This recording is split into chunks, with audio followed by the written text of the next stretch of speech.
சனிக்கிழமைக்கு பதில் வியாழக்கிழமை விஜய் பிரச்சாரம். சனிக்கிழமை பிரச்சாரம் மேற்கொண்டு வந்த நிலையில் வியாழனன்று பிரச்சாரத்தை துவங்க விஜய் திட்டமிட்டுள்ளதாக தகவல். வார இறுதி நாளில் மேற்கொள்ளப்படும் பரப்புரையால் அதிகளவில் மக்கள் கூடி அசம்பாவிதங்கள் ஏற்படுவதை தடுக்கும் வகையில் முடிவு. தாவேகா சின்னம் லாக் செய்த விஜய். 2026 தேர்தலில் முதல் முறையாக போட்டியிடும் தாவேகாவில் விசில், கால்பந்து, பேட், வெற்றி கோப்பை, சிலிண்டர், லேப்டாப், பேனா, நிப், மெகாபோன் உள்ளிட்ட சின்னங்களில் கேட்டு விண்ணப்பித்துள்ளது.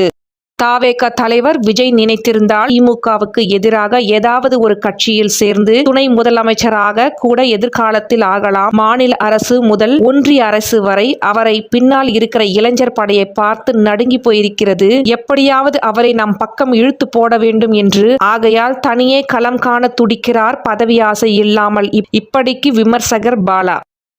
இன்னும் பலரும் வரட்டும். அரசியலில் எத்தனை பேர் போட்டியிட்டாலும் மகிழ்ச்சி தான். அதனை ஏன் போட்டியாக பார்க்க வேண்டும்? விஜயும் வரட்டும். அவரை போல் இன்னும் பலரும் வரட்டும். மக்களுக்கு சேவை செய்யட்டும். நடிகர் விஜய் ஆண்டனி. பிரம்மாண்ட இசை வெளியீட்டு விழா. விஜய் நடித்த ஜனநாயகன் திரைப்படத்தின் இசை வெளியீட்டு விழா டிசம்பர் 27ஆம் தேதி மலேசியாவில் நடைபெறுகிறது. விஜயின் கடைசி படமாக அறிவிக்கப்பட்டதால் விழாவை பிரம்மாண்டமாக நடத்த படக்குழு முடிவு.